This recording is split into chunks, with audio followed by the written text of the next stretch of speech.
কেন্দ্রীয় স্বরাষ্ট্র মন্ত্রক সূত্রের যে খবর আরো একবার জানাই, মার্চের দ্বিতীয় সপ্তাহেই লাগু হতে চলেছে সিএএ।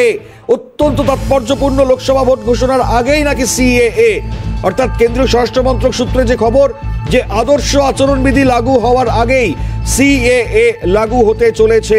স্বরাষ্ট্র মন্ত্রক সূত্রে এই খবর সামনে এসছে, অর্থাৎ লোকসভা নির্বাচনের সূচি ঘোষণার আগে যে কোনো সময় এ বিষয়ে বিজ্ঞপ্তি জারি করতে পারে কেন্দ্রীয় স্বরাষ্ট্র মন্ত্রক।